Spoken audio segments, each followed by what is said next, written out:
Rick Smith.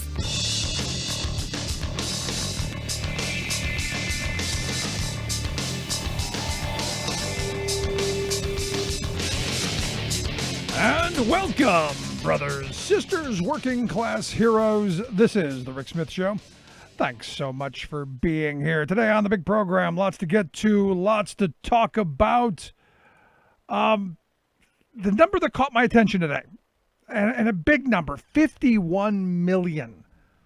According to Doug Jones's campaign, 51 million people fell off of the unemployment cliff thanks to Mitch McConnell and the Republicans. 51 million people saw their income immediately slashed in half by Mitch McConnell, who has had a piece of legislation on his desk for months that the House passed months ago that he has refused to move on.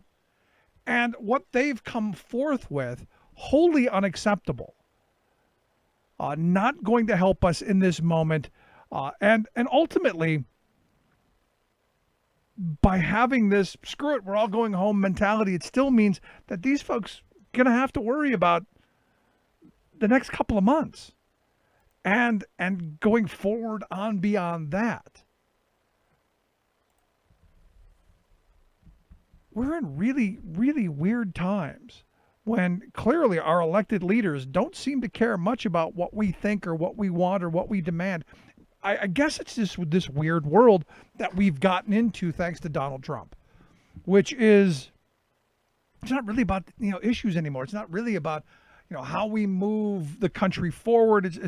It's about pettiness, and it's about name calling. In fact, the tweet today that caught my attention, Trump tweeted out, the biggest difference between the presidential race of 2020 and that of 2016 is that 2016 candidate, crooked Hillary Clinton, was much smarter and sharper than slow Joe.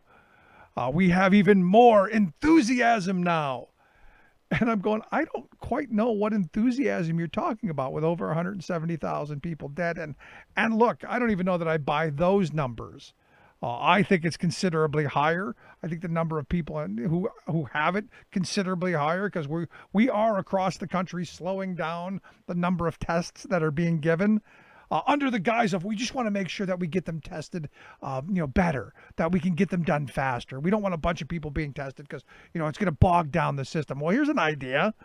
How about we figure out how to increase our ability to do this and test more people so that maybe we can figure out, I don't know, how to slow this down a little bit. Just a thought. But it was this sandbox mentality, this welcome back to kindergarten, America.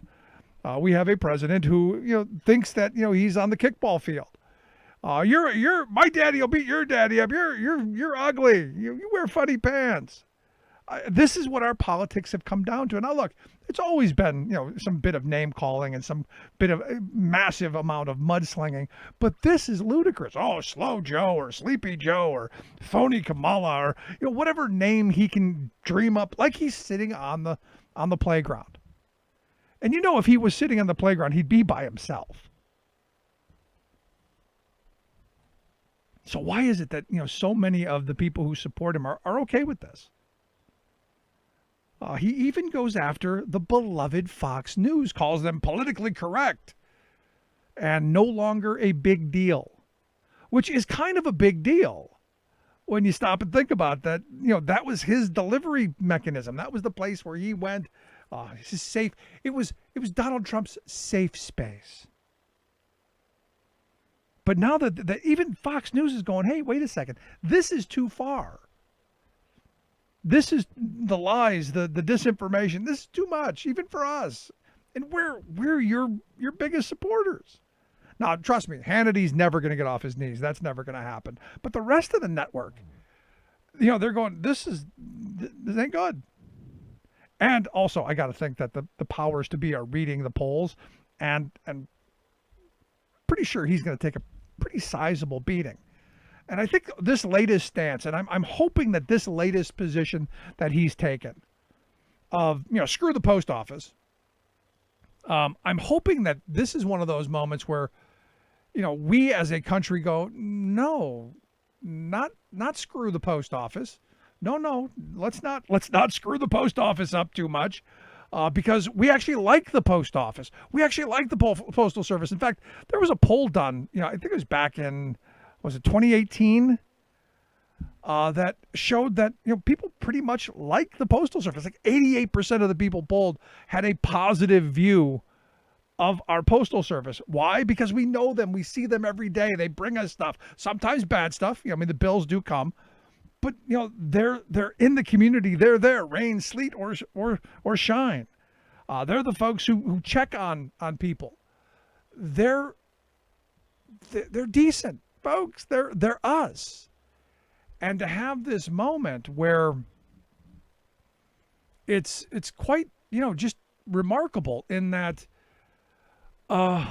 seriously, to have this moment where Donald Trump has come out and said quite clearly, the Postal Service needs money.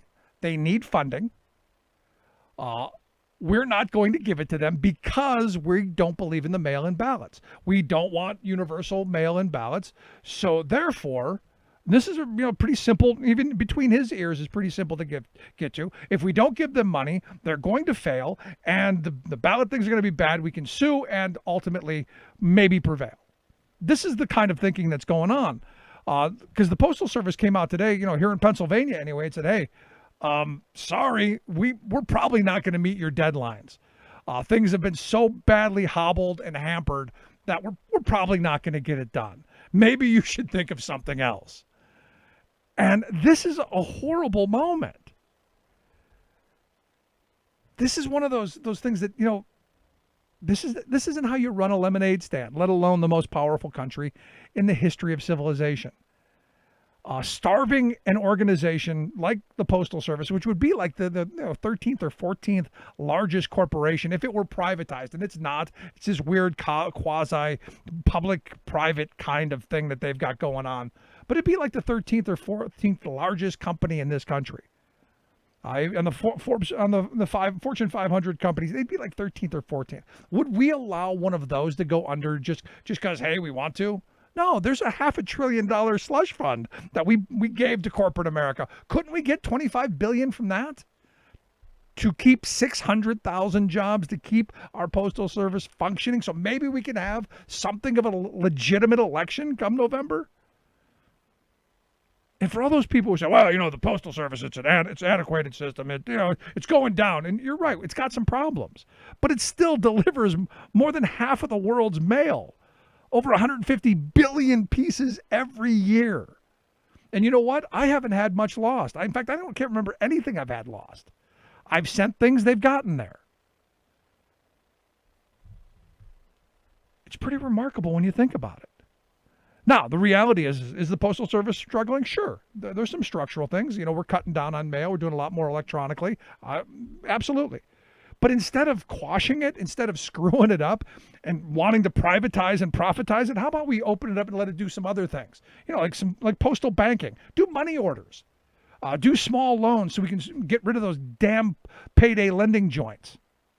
There's an idea, just a thought. But we're never going to do it because the profiteers will never allow it. And oh, by the way, we could also undo the attack that Bush pulled off in 2006. Again, most of the Postal Service's problems stem from George W. Bush. And you go, well, how could George W. Bush do it? He's been out of office years ago. 2006, they passed the Postal Accountability and Enhancement Act. And I got to love that. Accountability and enhancement. Who could be against accountability and enhancement? Who could possibly be against that? Well, me. Because what they came up with, what their version of accountability and enhancement was to force the Postal Service to calculate all of the pension costs for employees 75 years into the future and healthcare costs 50 years into the future. So basically, what they've done is they're going to pay for today the healthcare and pension costs of workers who aren't even born yet. No other company in this country has had to do that. Nobody. And yet, this is what has happened. In fact, between 2007 and 2016, the Postal Service lost about $62 billion. The Inspector General said this one piece of legislation, the Accountability and Enhancement Act, actually cost the Postal Service, of that 62.4 billion, 54.8 billion. So most of it was them stashing money aside for people that, if they privatize it, and stop and think about this for a second, if they privatize it, the health care and the pension for those workers that aren't born yet, they're still not going to get it. And, oh, by the way, you want to know the other cute little part of all this? They mandated under the Enhancement and Accountability Act that the Postal Service can only invest the retirees' funds into government bonds. Probably the lowest return of any investment you could get outside of your local bank's savings account. So was this done to, enhance and make accountable, or was this the poison pill to really help hasten the demise of the Postal Service? I argue hasten the demise. I argue that the plan was always to profitize and privatize and steal the land that the Postal Service has. And I've said it a bunch of times. This will be the largest land grab in U.S. history, outside of us stealing it from the Indians. Because there are, I think there are 31,000 sites across this country owned by the Postal Service, and I've been to some of them, million square foot facilities. Lots and lots of money. So when you look at this, I think Donald Trump has found his way of getting reelected by hobbling our Postal Service even further. But moreover, his Wall Street buddies, his criminal buddies there on Wall Street, they're going to be pretty happy if they can get it really cheap, off for pennies. So when Barack Obama says that Trump's trying to actively kneecap the Postal Service, it's even worse than that. It's even worse than just trying to hamper their ability to exist. It's really about the theft of our Postal Service. Anyway, I'd love to hear your thoughts. Good idea, bad idea? Should we privatize? Should we profitize? Is it mail-in balloting? Is that going to be the fraud point? Or is what we're seeing right now the fraud and the theft right before our eyes? I'd love to hear it. You can email me, rick@thericksmithshow.com. I'm going to take a quick break. When we come back, our good friend Tom Arnold is going to be here to share some thoughts on, Michael Cohen's got a new book out. Mike Pence is saving your meat. Oh, so much to get to. Quick break, right back. Stick around. You're listening to The Rick Smith Show. More American than workers standing up, and the union gives them voice to win. On The Rick Smith Show. I'm Rick Smith, and this is Labor History in 2.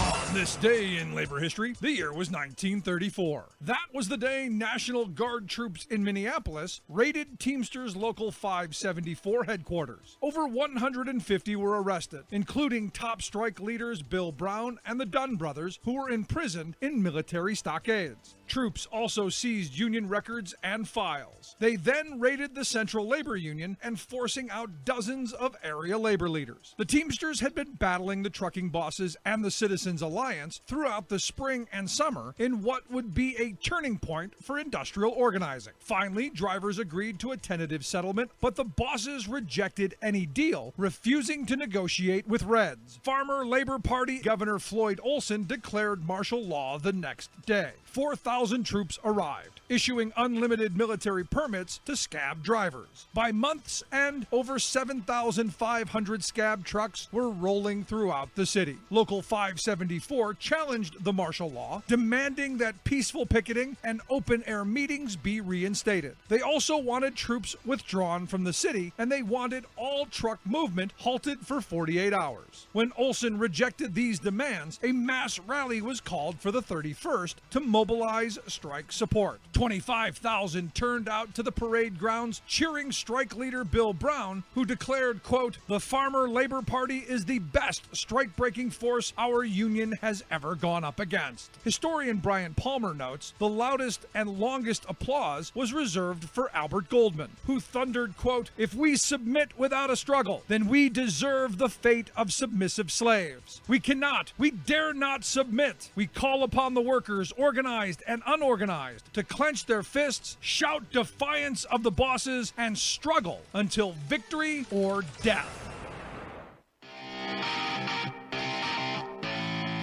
Welcome back to the Rick Smith Show. Now, here is Rick Smith.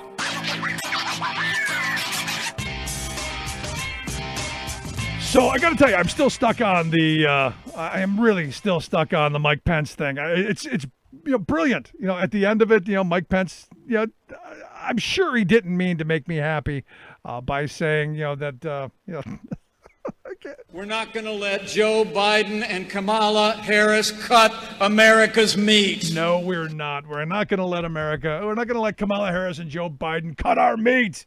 And here to talk about saving the meat, I've asked our good friend, actor, comedian, and co-host of the Two in the Bush podcast, Tom Arnold, to come talk with us. Tom, thanks for taking time for us. Thank you for having me. You're a hero. You're doing God's work out there. No one's. I don't know if you heard my son, but I just ordered 2 steaks, and he ordered 5 orders of pigs in a blanket from Craig's here. The waiters. These guys are all out of work here, so they deliver them, and then to the house, and then we take care of everybody. And I always over order my food, and because to support these guys. Sure. And because I eat like a pig. And I grew up in Iowa.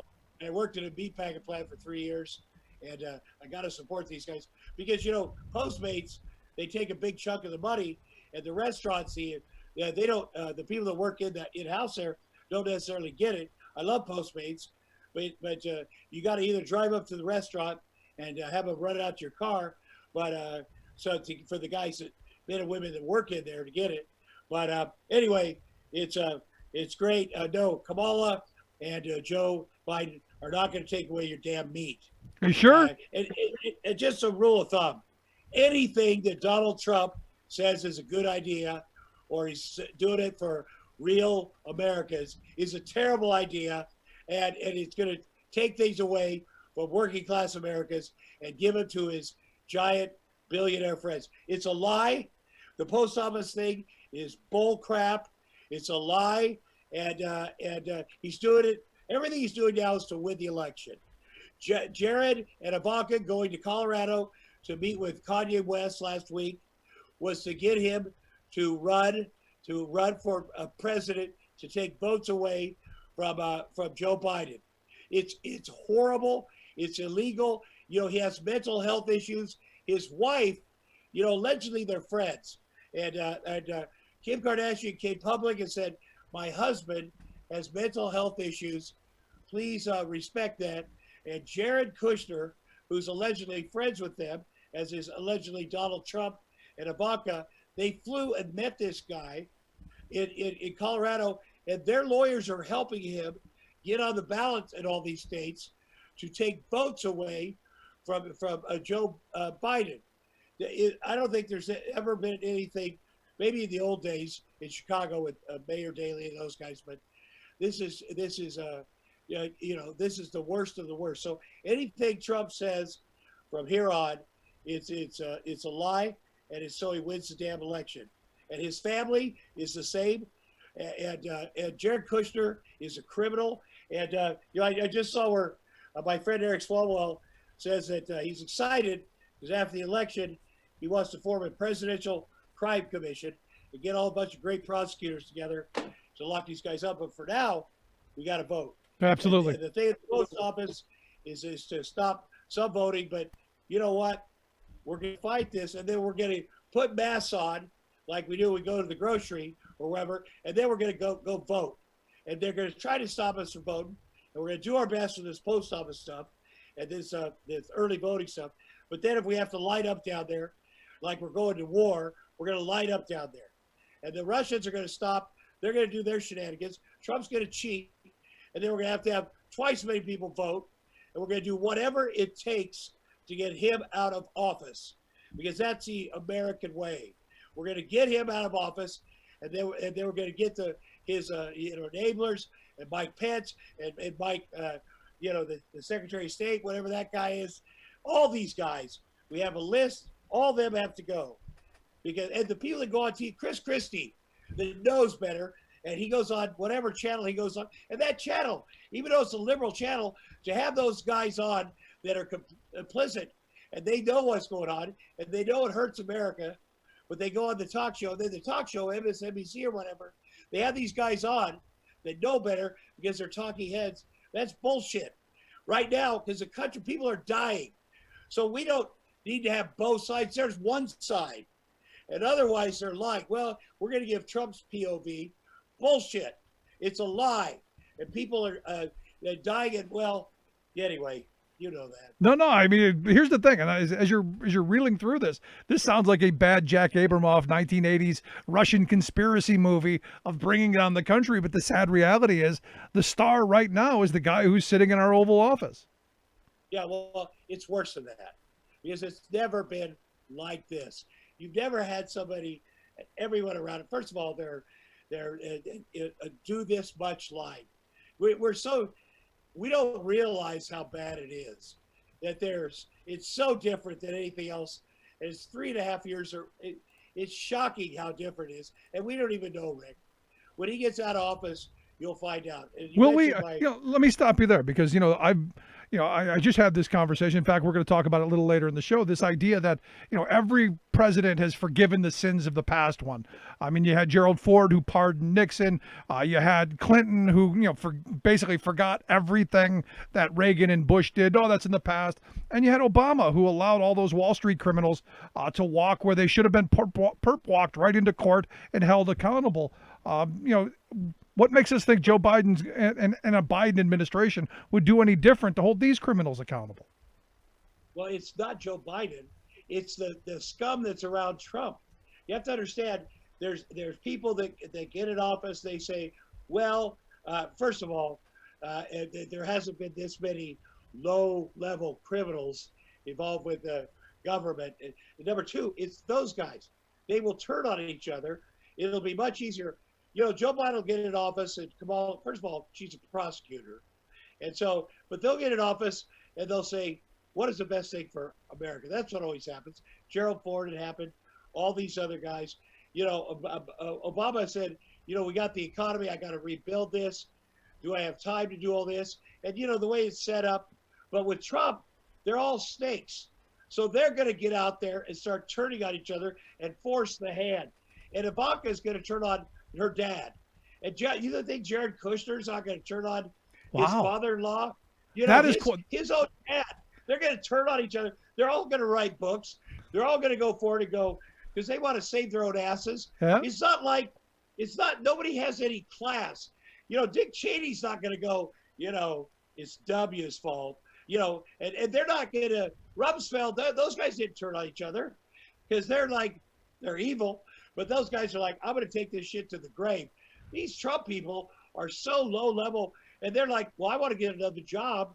And so what I'm going to do, Mike Pence is going to do it too. He's like, hey, oh, wait a minute. I was doing all this to save my country. Oh, I knew Trump was a monster. No, and they're all going to do it. And Lindsey Graham's going to do it. And they're going to say, oh, yeah, I knew it was crazy. But that's how the people around Trump are. They always turn. Okay, and Doug. they always turn. And he threatens him. He says, I'm going to pardon you. But he's not going to be able to pardon him because he's not going to be the president anymore. He's going to have no power. And then you're going to see what all this bullshit is. No, I'm hoping the rats all jump ship. I'm hoping. I'm fascinated with the idea though, and we got to mark this on the calendar because you're saying Ivanka's going to turn on Daddy. I don't have any question that Kushner would stab them all in the back, but Ivanka turning on Daddy. Wow. Well, they're already like, listen, we got to go back to New York, man. We want to be socialites. We got to do something. They're already sort of prepared. You can tell with some of the journalists, they leak little things out and stuff, but they aren't going to be able to go back to New York. They are not. And, Charlie Kushner is saying things to defend his son. He went to prison already, Jared Kushner's dad, because he set up his own brother with prostitutes and filmed it. These guys are scumbags, man. And they also know how to work the system. He got out of prison because he pretended he was an alcoholic.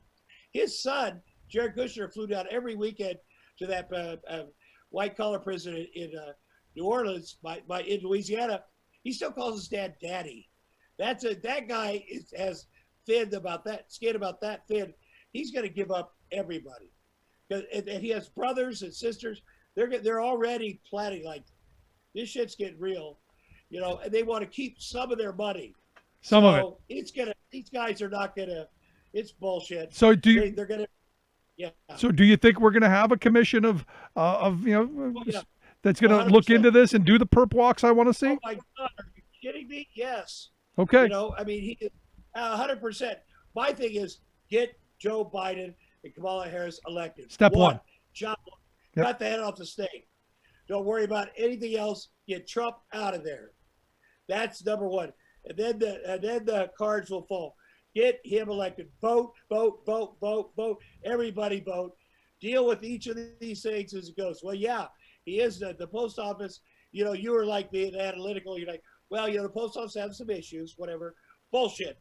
Everything right now, stay on him. Point out, you're trying to shut down the post office so you get elected. This is bullshit. This is bullshit. Don't go, you what? The post office does have some issues. Fuck that. Apartment language. You know what? Bullshit. That's not even, post office is perfect. Screw you, Donald Trump. We know what you're doing. Just go straight ahead because they are perfect. Go straight ahead. We need the post office. We'll talk about it after November 3rd. Yep. If they've got any issues. Give the money. Go for it. The elections. By the way, why are we protecting our from Russia? They are doing, well, let's protect our elections. Let's put that money in. You guys haven't done it. We know you're going to cheat. Let's go ahead. We're going to do all this stuff. Well, this is what we're going to do. We're not going to listen to you. We're not going to go, Democrats, here's what we always do. You know what? We have made mistakes. Yeah, we got to look at ourselves. You know what? Sometimes we cheat. So we got to, that's what the problem is with this. That's how Trump got elected.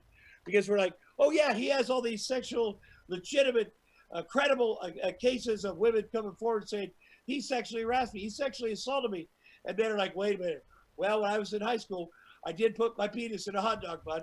Screw that. That's how we allow guys to do this. Oh, I cheated on my taxes once. Yeah, he's a monster. Well, yeah, I got sued once for at the homeowners association. I didn't mow my yard once. Well, he didn't let black people live in his buildings. Okay, well, I can kind of see, that's how you let it slide. But when it adds up and it's everything and it's always, and he lies about everything always. And now look at us. And look at he's full on racist. He's full on white supremacist. He's full on. And now we're like, well, you can't really call them racist, can't say lies. It's full on. It's us versus them.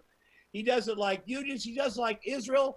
I am Jewish. He brings, those white evangelicals when they moved to Jerusalem, the U.S. Embassy in Jerusalem, white evangelicals believe that the rapture, whatever, the spaceship will come down. Yeah, and guess what happens to the Jews? We get incinerated. It's not a good ending. So everything is BS. First of all, Trump knows nothing. He doesn't know anything. He's never read the Bible. He's never read the Iran deal. He's never read the Constitution. He is so we just have to call bullshit on everything and just keep doing it and get him out there. He's a liar. He's a crook. He's a criminal. Gotta go. And everybody that says I'm supporting him because what? Bullshit on them too. Okay. And they are racist. But everybody that supports him right now is a racist, liar, criminal, and does not care about this country. And those senators that went to Moscow on the 4th of July, Ron Johnson, they're spewing the propaganda that Putin wrote for them. He literally wrote, our own Trump's intelligence people said they are doing that. They're idiots. They're idiots. And the U.S. Senate, man, man, you dream of one day when you're a school kid in Iowa, man, what would it be like to be a United States Senator? And they're a bunch of morons, just like Trump.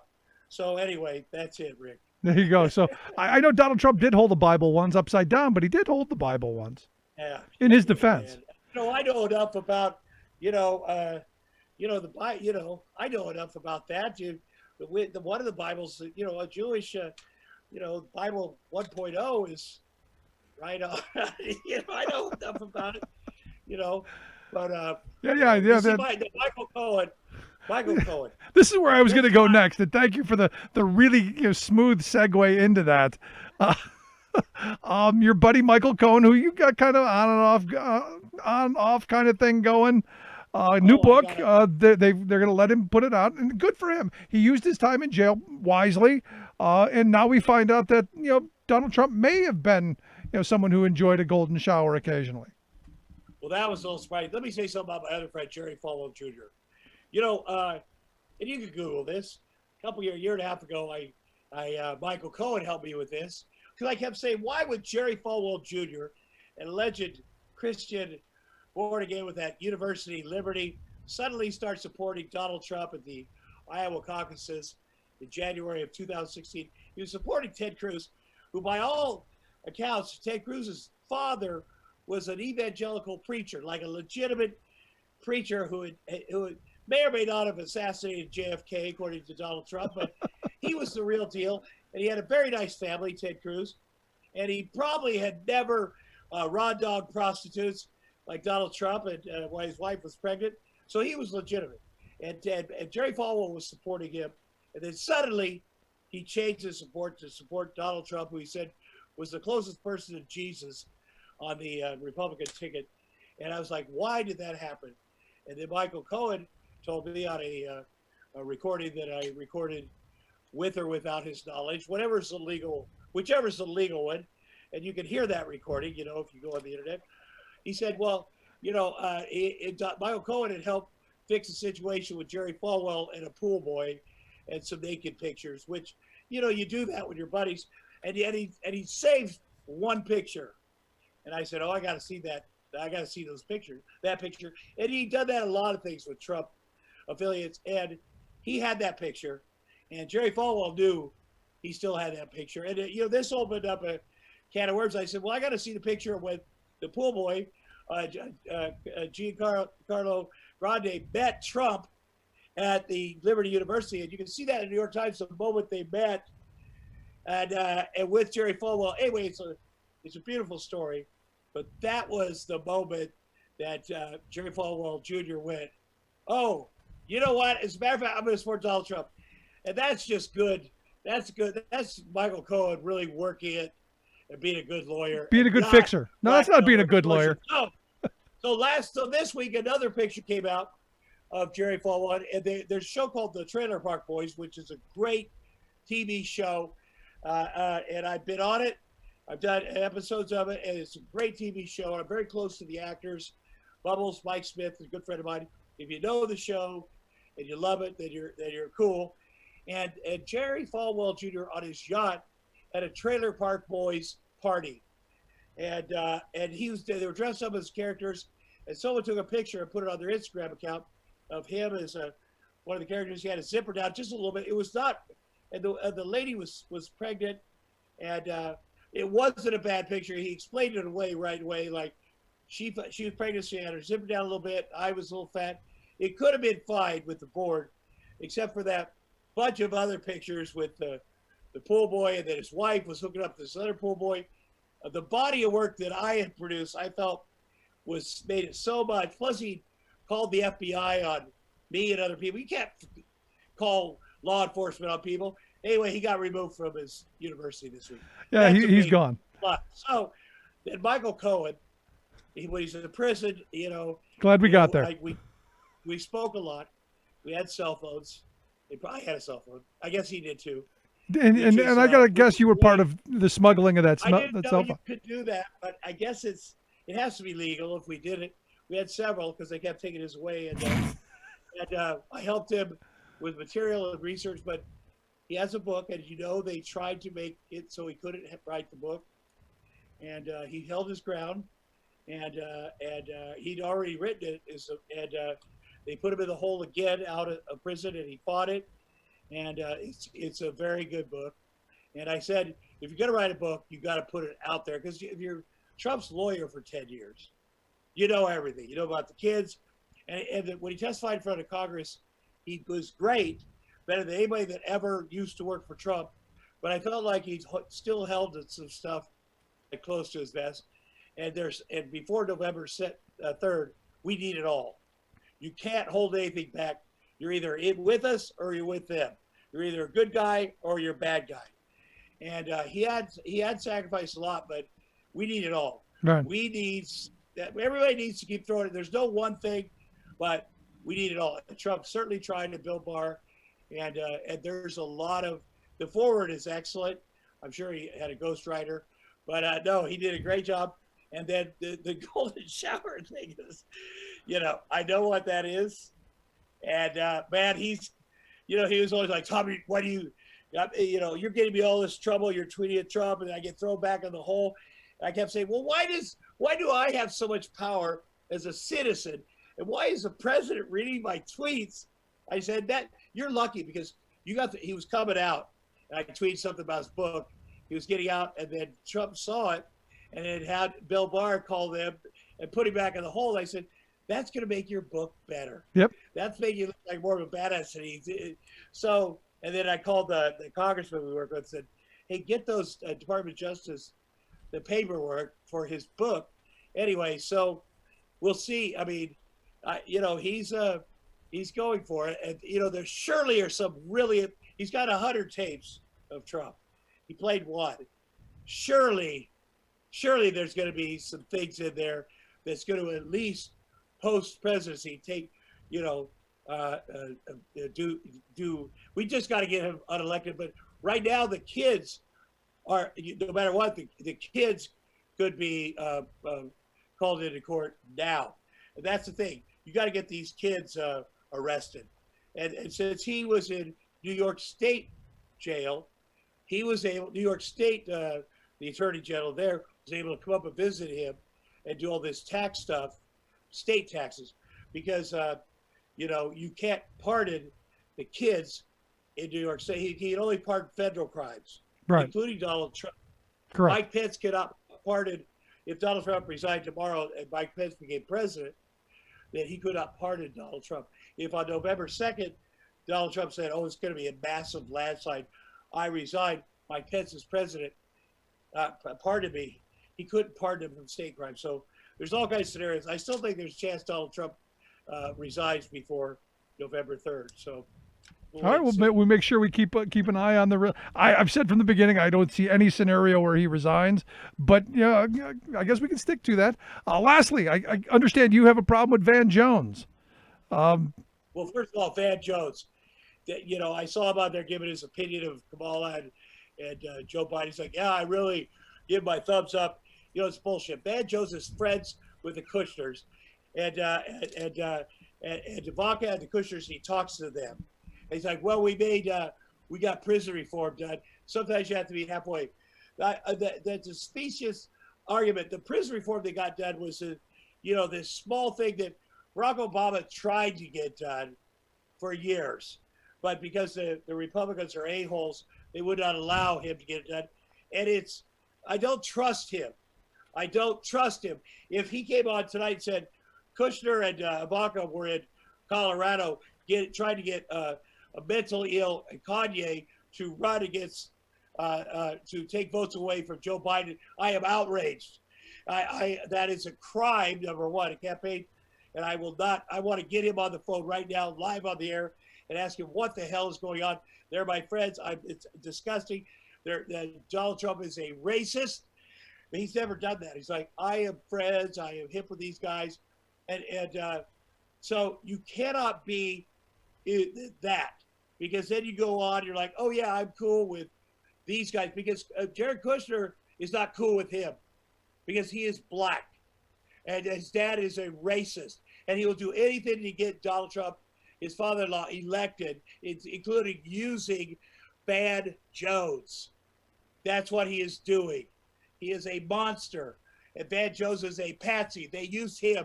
They go, we'll do this prison reform, a little tiny thing to show, hey, how can Donald Trump be racist? Van Jones is on TV talking about how awesome he is. Well, that's bullshit. And that's how he just used him. So there you go, little prison. It's not even enacted. What's it doing? I did prison reform. I've done more for the African-American black people, that Donald Trump says, than anybody in history, including Martin Luther King. Or, I am better than, just check it out. You know that, because Van Jones went on CNN and said so. It's bullshit. Yeah, isn't it amazing how everything Trump does is the most incredible ever? Nobody ever believed he could get it done. It's kind of like it's like his tell, isn't it? Well, he lies every time he opens his mouth. Literally. So that's his tell then. You have to stop him. Go, no, that's not true. You are lying. You are lying. And they go to his son-in-law.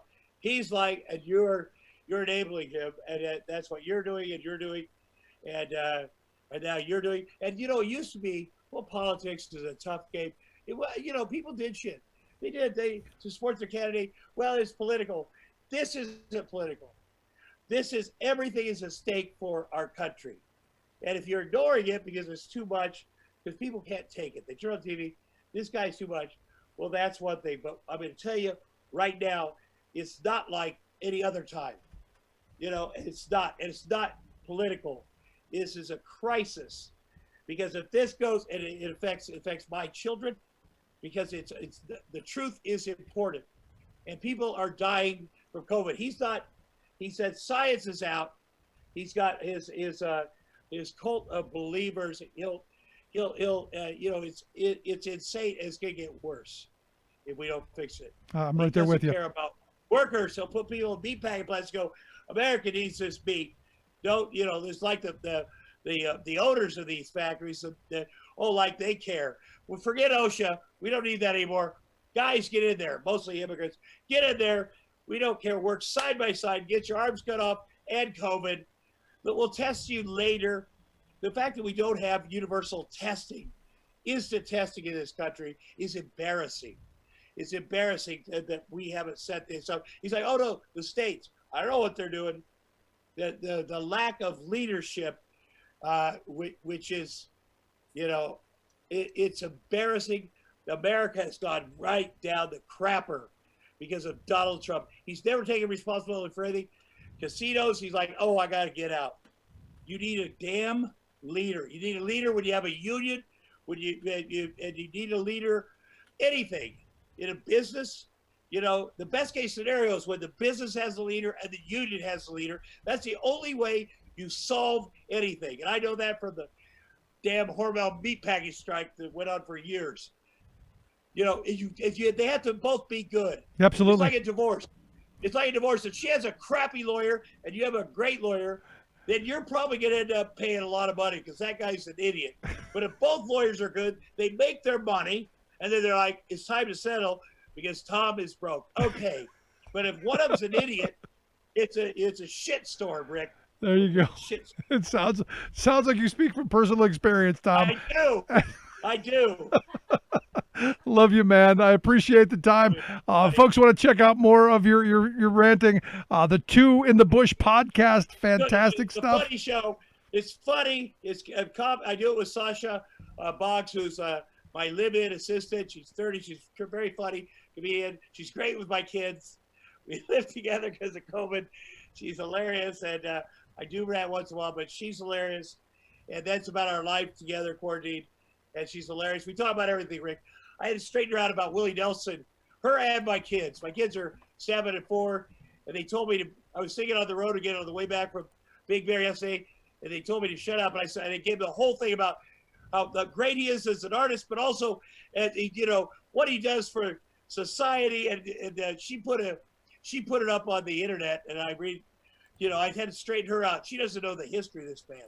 The human rights, what all he's done, and near to my kids. I straightened him out.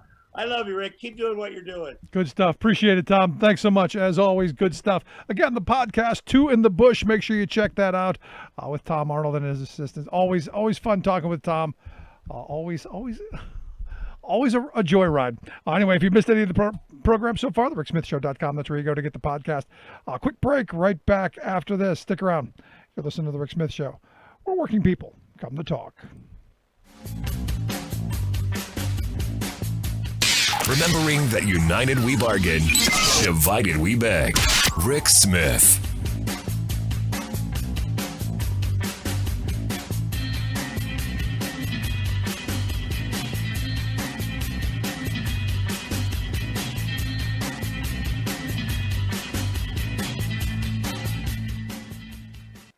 I'm David Philman, Executive Director of AFSCME Council 13. AFSCME members enforce regulations, keep prisoners behind bars, take care of patients, protect the environment, and more. Chances are you may never see that AFSCME member working in a sewage plant, diving underwater to repair a bridge, inspecting an elevator, or answering a 911 call. But aren't you glad they do? For more information, visit AFSCME13.org. Welcome back to the Rick Smith Show. Now, here is Rick Smith. So we're just a mere couple of weeks away, at least in my school district, of kids going back to classes, or whatever we're going to do popping up. And yet you look at Georgia, and I look at this Cherokee school district down there. Something like 1,200 people now in quarantine. And the one girl, aptly put it, they used us as guinea pigs, because this is really the first test on how, people are going to go back to school, how the infection rates could happen, how it could spread. And within a couple of days, they shut the school back down again. And that's my fear. My fear is we're going to just open this up too quickly, like we did with our economy, and we're going to expose our kids to a bunch of this stuff, and ultimately their families as well. And we're going to end up closing again anyway, and have wasted all of the time that we could have had to actually get something right. It's insane. It's crazy, but it's sadly where we are. That's why I've asked Arthur Steinberg to come talk with us. Arthur's the president of AFT Pennsylvania. Arthur, thanks for taking time for us. Thanks for having me, Rick. So, I'm looking at this, as a parent of, 2 kids now in school, I'm like a lot of people, what are we going to do? How do we keep the kids safe? I'm seeing all these stories, not good. No, listen, I think one thing I need to reiterate and emphasize, which I've been saying all along, is our membership desperately wants to be back in school teaching their kids. Okay, nobody wants that more than they do. However, it must be safe. And the first requirement before we open and can give them, a robust educational program is that we can assure parents and staff members that everybody is going to stay safe. And I think that's the first benchmark we have to hit. And I don't know that you can make that actually happen, especially given the fact that we've had class crowding for years. You've got especially where you're at in Philadelphia, you've got school buildings that are old and HVAC systems that are antiquated. You've got all of these challenges that right now in the middle of this pandemic are only magnifying how underfunded our education system has been to this point. Very true. Listen, Rick, we are in the midst of really, a triple crisis. There's the pandemic, there's the economic crisis that it has caused, and then you also have the systemic racism, which is really illustrated by that underfunding that you talked about.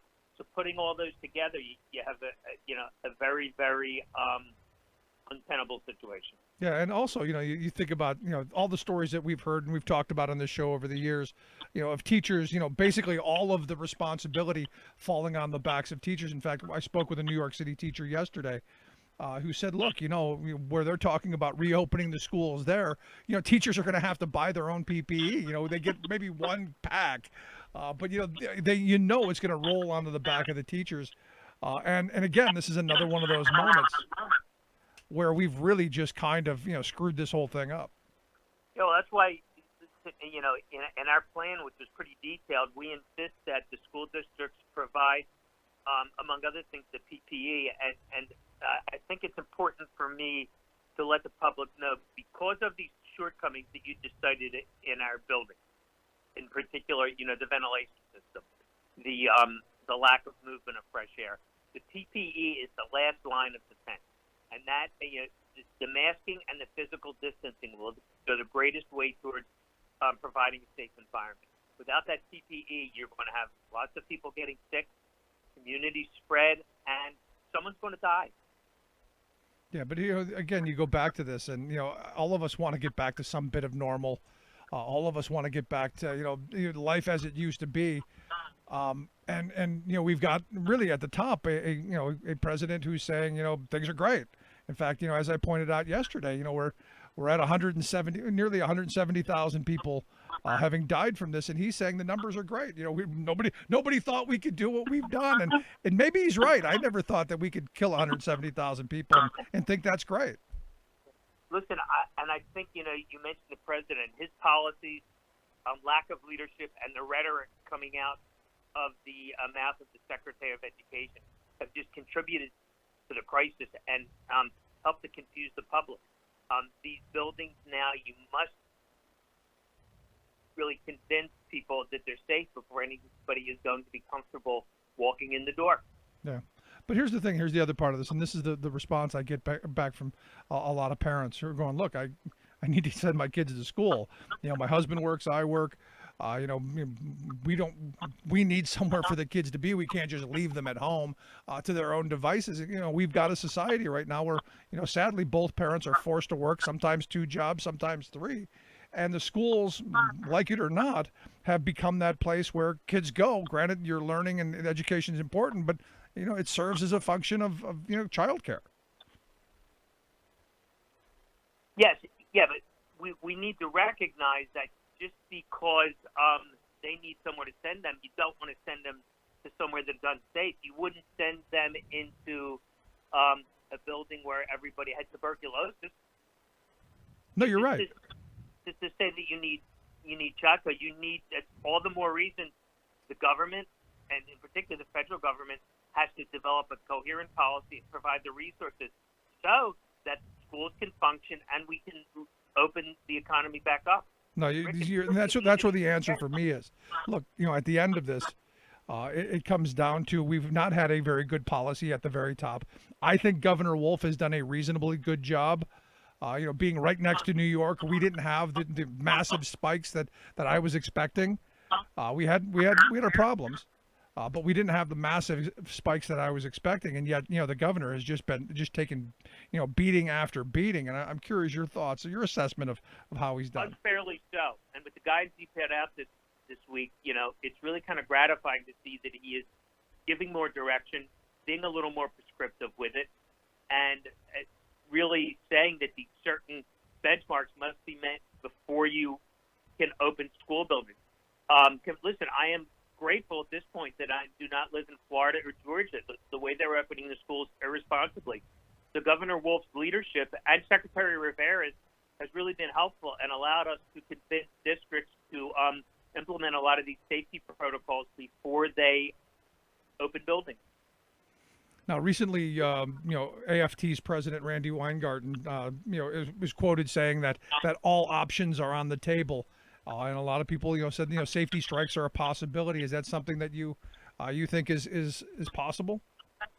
It absolutely is. Listen, each situation is local. All politics is local, right? Depending on their collective bargaining agreement and the conditions in the school they're in, that is a tool that has to be used. Now, it's a last resort instead of the first, but I will tell you that even before she came out with it, I had locals all across the state calling me and asking me about the possibility of them doing that if, in fact, they felt that their buildings were not safe or their district's plan was irresponsible.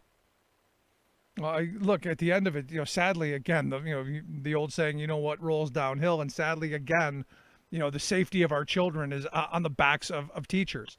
And this is, one of these moments where I much more trust my kids' teachers than I do a politician or somebody in D.C. or even in Harrisburg. And I want to know what my kids' teachers think. Oh, listen, I think we've proven over the years that we are the best advocates for the kids across the Commonwealth of Pennsylvania. We have their best interest at heart. We kind of know what's best for them and what works in schools.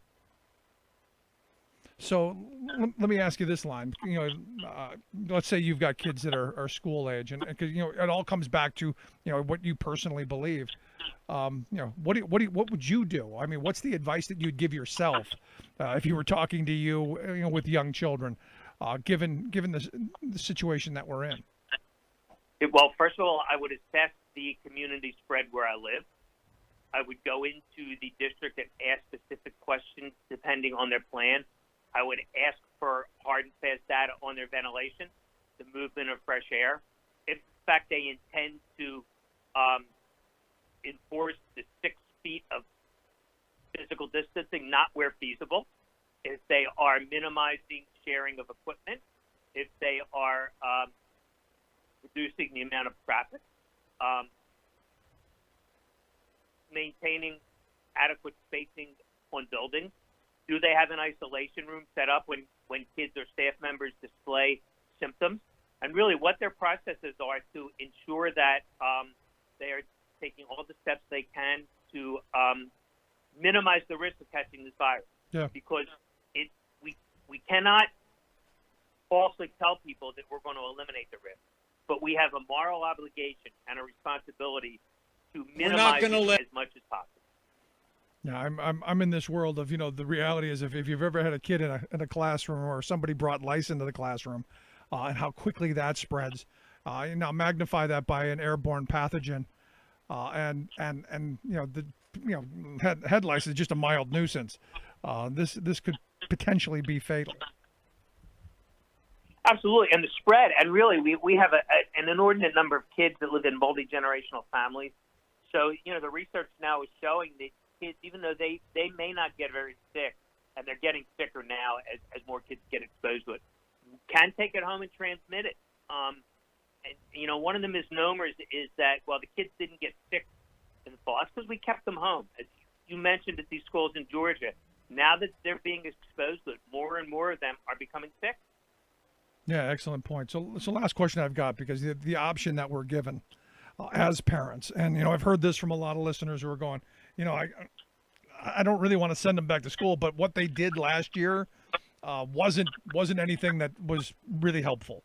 A lot of parents weren't thrilled with the education that finished out the year. And look, it was a we're in the middle of a crisis. Teachers did the best they could. They learned the system as best they could. Sadly, I don't think a lot of districts took the time that we had over these last couple of months to develop an alternative to going back.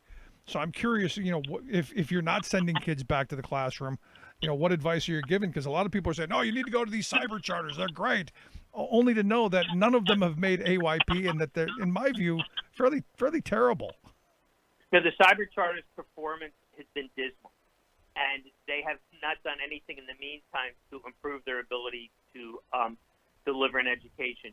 Now, hopefully over the summer, the district had some time to plan. They are developing more robust, rigorous academic programs where, better learning can go on. And more importantly, Rick, dealing with the digital divide and making sure that a lot of the kids have not only access to Chromebooks and computers, but internet, and that the speed is enough for them to be able to learn and participate in the educational program at their school. We acknowledge that the digital program last year was not as strenuous as it should have been. But remember, we kind of built the plane as we were flying it. Right. And the idea really was to plan over the summer night. And listen, frankly, I don't think the district spent enough time doing that.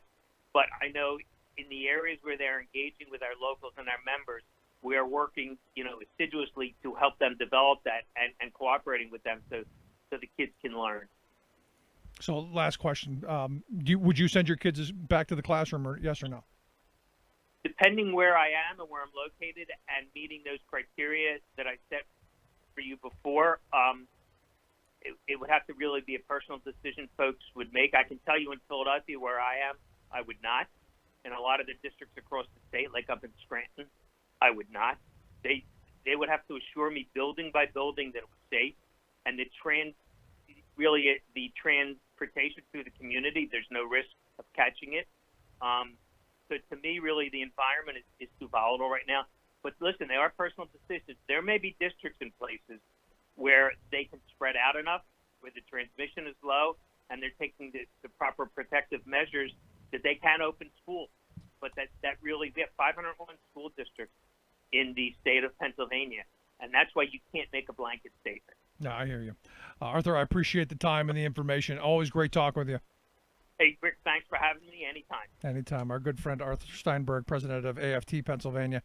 I'd love to hear your thoughts. What are you going to do with your kids come the fall? Have you?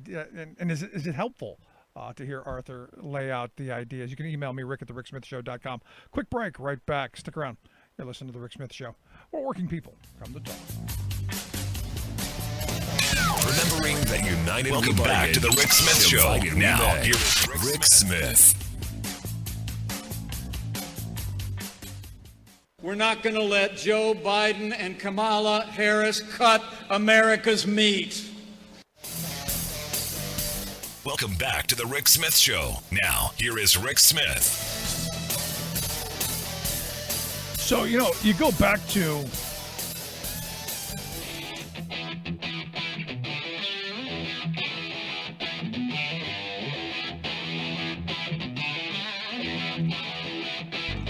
Welcome back to the Rick Smith Show. Now, here is Rick Smith.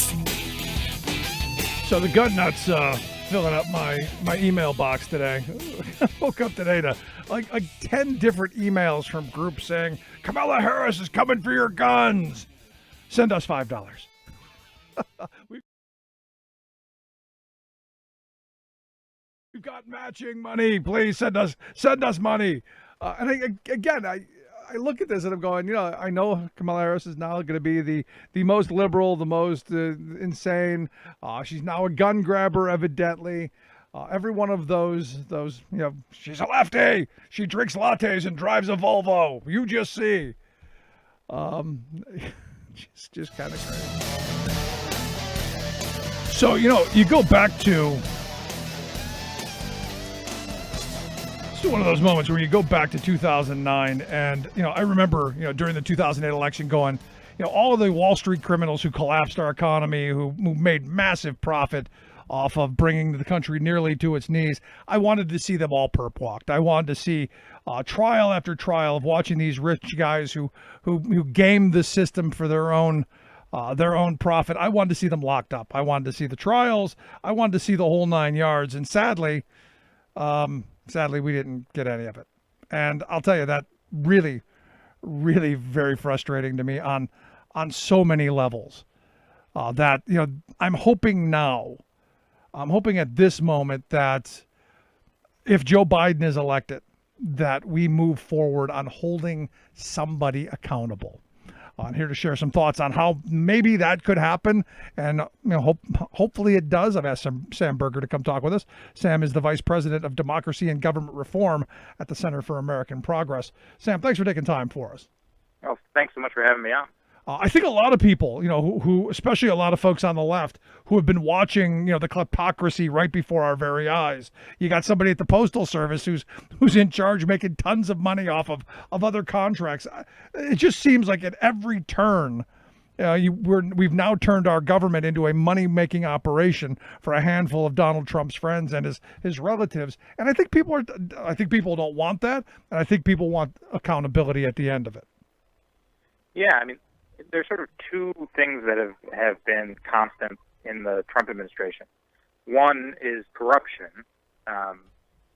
generally personal corruption by Trump and other high-ranking officials. And the other is an attack on the rule of law, a sense that the Department of Justice should be changed into a weapon to be used to defend Trump's friends and hurt Trump's enemies. And so these are two things that need to be addressed at the same time by the next president. We need to return to the rule of law, and we also need to hold people accountable. And, sometimes people think that there's a tension between these two things, but there really isn't if you do it the right way. Because what the rule of law says is that everyone gets treated the same, right, no matter who they are, where they work, who they work for, what their politics are. So it means you don't treat the Trump administration or the officials in the Trump administration any harsher, but it also means you're not more lenient. You don't give them special breaks. And if they broke the law, then they get held accountable just like anybody else.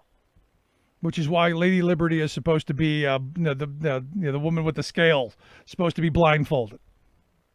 Yeah, I mean that's what it's right there in the Department of Justice manual.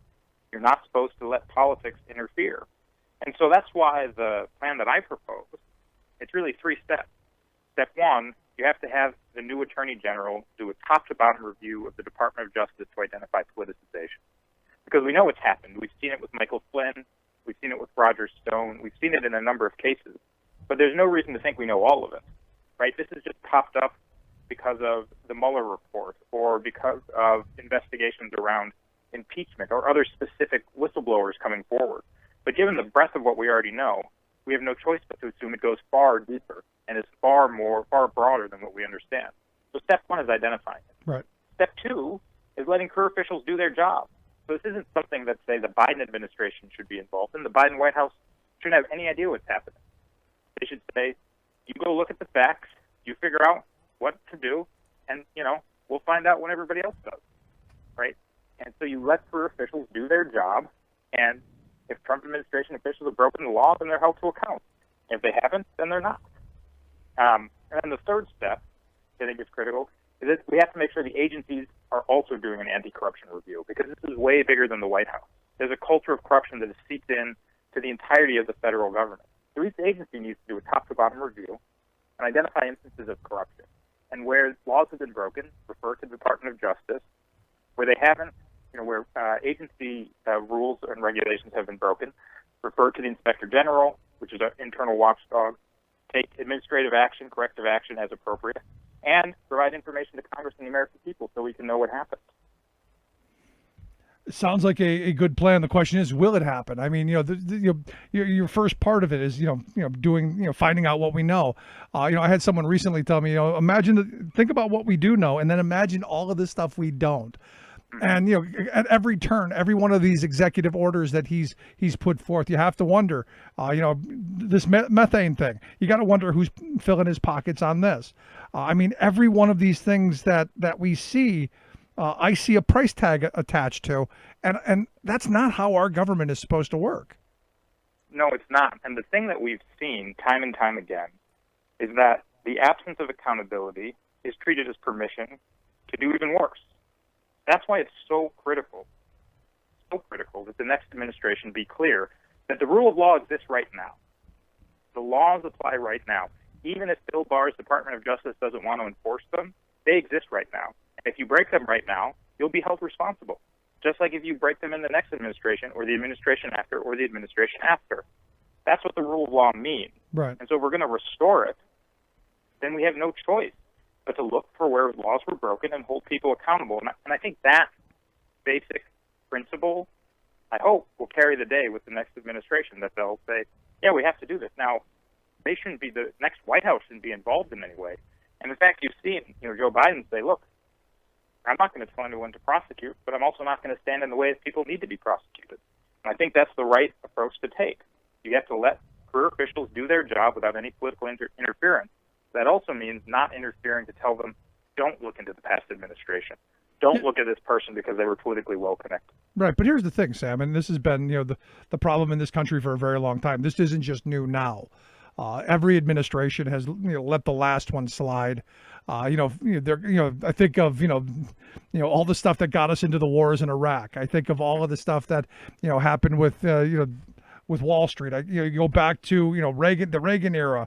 And, not looking in, Bush not looking into Reagan or Clinton not looking into both of them. This has kind of been the long-standing, hey, let the sleeping dogs lie mentality.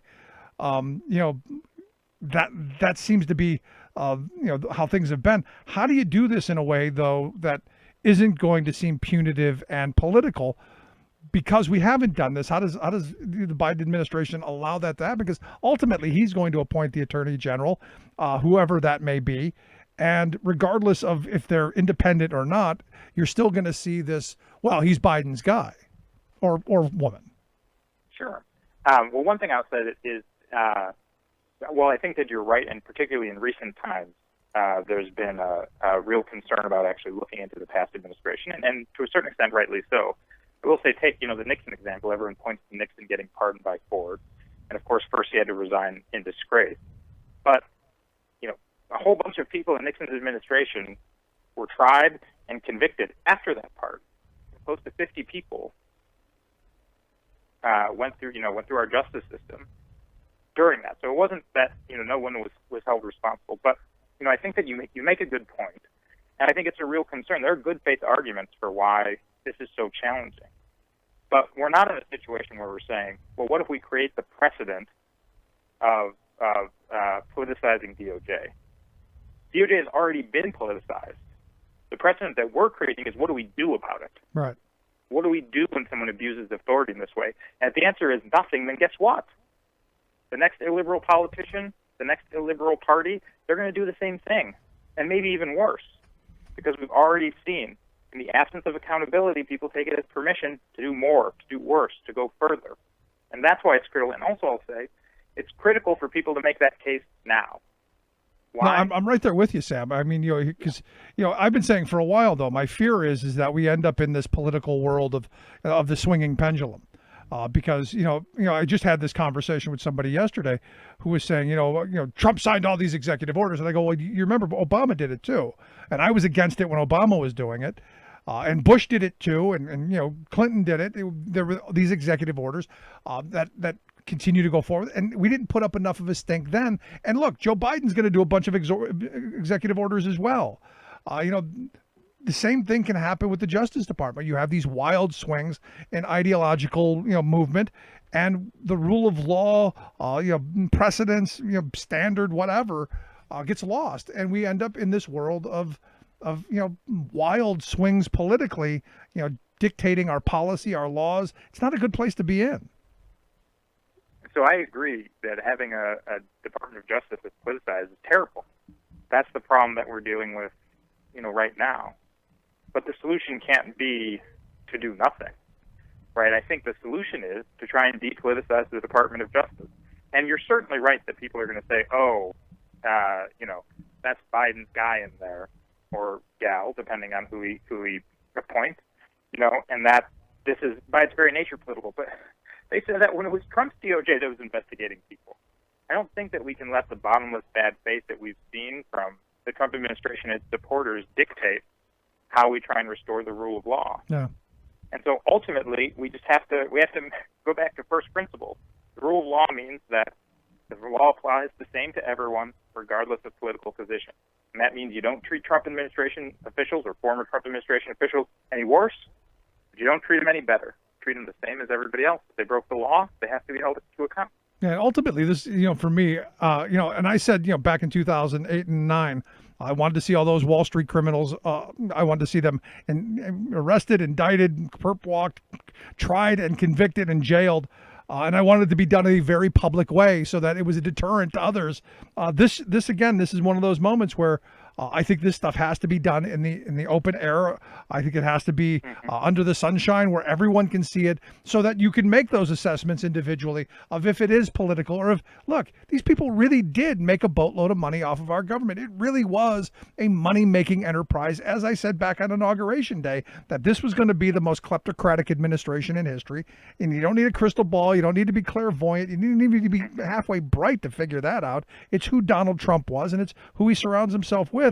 And here we are, 3.5 years later, not surprised, the most kleptocratic administration in history. Well, and the thing I think that's important is, and people need to realize, it's not just Donald Trump, right? It's a whole administration. The government is made up of a whole bunch of people, each of them making individual choices. Right. And if they think they're going to be held to account for what they do, then they're going to act differently. And if they think that they can get away with whatever they want, if the current president says it's okay, then that's how they're going to act. And people understand these precedents. The law means something. And so, right, and not just the law that's written down, but the law as it's applied, what happens in practice. Yeah, that's true, Sam. That's true. But, I think all of us also believe that there really are still two laws, one for rich people and one for poor people, one for black people, one for white people. I think we've become accustomed as a society for, the scales of justice not being quite equal. Well, certainly no one would suggest that we currently have a justice system that applies equally to all people. By no means. But I don't think that, obviously, the key is we need to be moving towards a system that is more equal, right? And letting politically powerful people get away with stealing from the government, stealing from the American people, lying to Congress, lying to federal investigators, destroying evidence, doing all these sorts of things, just encourages them to keep doing it. So I think that you're entirely right, and I think there are real concerns about how our criminal justice system applies to folks. But the key is to try and move towards a better direction, right? And you do that by trying to treat everyone equally. So I think in this case, we have to come back. I keep saying it, but it really is that core principle. You don't treat Trump administration officials or former Trump administration officials any better, but you don't treat them any worse. Treat them the same as everybody else. Yeah, I'm right there with you. What because my mind is now spinning around, what a non-politicized Department of Justice looks like. Because for so long, we've had a situation where no matter who's in power, who they choose, the other side always goes, "Oh, this is just political." We heard it with Eric Holder as well. Is there a way? Is there a way to make that office less politicized? Is there a way, to maybe make it not as divisive? I mean, in the old days, you had to get the 60 votes to get the do we have to go back to that? Do we have to go back to a stringent way of confirming folks for those positions? Thoughts? Yeah, so I think we need to separate good faith from bad faith arguments here. So I think there are some good faith concerns, and there are steps that you can do to try and address those. So one great idea is, what's called a White House contacts policy, which basically puts into law, requires basically a recording of every time there's a discussion about a particular investigatory matter, criminal or civil. Restrictions on who can talk to who, requirements that it be reported to Congress, so that we can know if these sorts of conversations are happening. But we should recognize that's never going to be enough for partisan elected officials, right? We've seen this already happen. They've attacked Trump's own Department of Justice, right? You can't get any more Republican than Trump's own DOJ, and it's not Republican enough for them. So I wanted to separate those two. So I think there are certainly good faith steps that can be taken, and that's part of the reason that this needs to be wholly driven by career officials. People out in the law enforcement community, lawyers, other people I think are being honest when they see, say, on the Roger Stone sentencing memo, that all the career officials who were working on the case wouldn't sign it. That tells us something. Right. It tells us something is going wrong. Conversely, if you have the career officials being the ones that are signing it, backing it up, going into court and arguing it, people of good faith can say, well, this means something then, because these folks are there to do a job. They're not there to be Democrats or Republicans. They're there to do their job. And so I think that we can satisfy good faith concerns and should do everything possible to do so. But I don't think we need to be worried about bad faith concerns, because they're going to exist no matter what. If No, it's that's an not excellent. this, it'll be something else. No, excellent point. And it goes back to, I've always said, I want boring, non-political bureaucrats doing their jobs, career people doing their jobs, which is why I'm against what this administration has been doing in attacking those people and attempting to return to the days of patronage. I have a serious problem with that, because then all of this stuff that we're talking about only magnifies and gets 10 times worse in a patronage scenario. Mm-hmm. No, you're exactly right. I think you said this isn't the thing that should be the stuff of press conferences or anything of that nature. It should be the regular way that people do their job. And, in some cases that'll mean that folks that people really don't like, have real concerns with because of policy differences, well, it will turn out that what they did wasn't illegal, or there isn't sufficient evidence to bring the case or continue an investigation. And that's the way that it will go. But the key is to let career officials do their job without political influence, to let them follow the facts where they lead, to make the decisions that they need to make based on those facts, to carry out the rule of law to the best of their abilities. That's how the system should work. That's how the system has to work. Right. And it's incumbent on the next administration to make sure that's how the system does work. I'm with you. Last question I've got for you then, based on what you just said there, how do you then make it a situation where everyone's not, walking on eggshells, afraid that they're going to be indicted or sued or whatever, for maybe even good faith, honest mistakes, where we just turn into this society of, now we're going to use this as a weapon. Well, that's why I think, again, folks, these officials look through, right, and have to make calls and determine what sort of rises to the level of being worth bringing charges.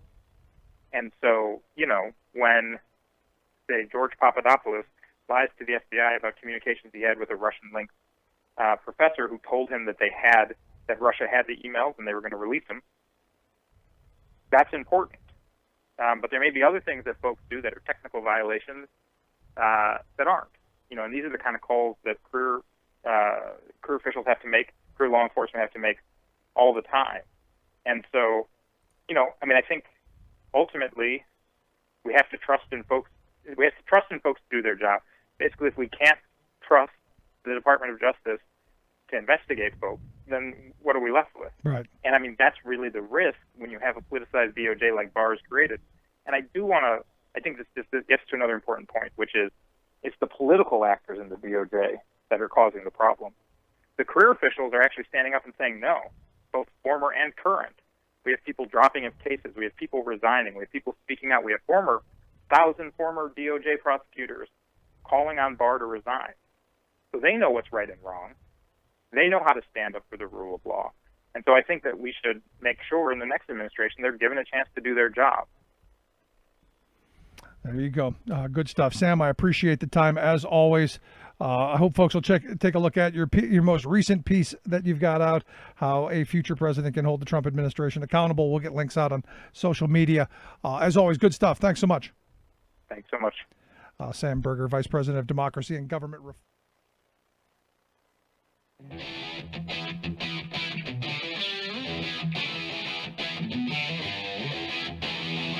Standing in large part fulfilled. The civilization of the past 100 years, with its startling industrial changes, has tended more and more to make life insecure. Young people have come to wonder, what will their lot when they come to old age? The man with a job has wondered how long that job will last. This Social Security measure gives at least some protection to 50 million of our citizens who will reap direct benefits through unemployment compensation, through old age pensions, and through increased services for the protection of children and the prevention of ill health. He went on to say, quote, "The law will flatten out the peaks and valleys of deflation and inflation. It is, in short, a law that will care of human needs and at the same time provide the United States an economic structure of vastly greater soundness." Over the past few decades, politicians have increasingly sounded the alarm that Social Security will not remain viable as the large baby boomer generation retires and draws benefits. Yet despite those who seek to attack Social Security, it remains a bedrock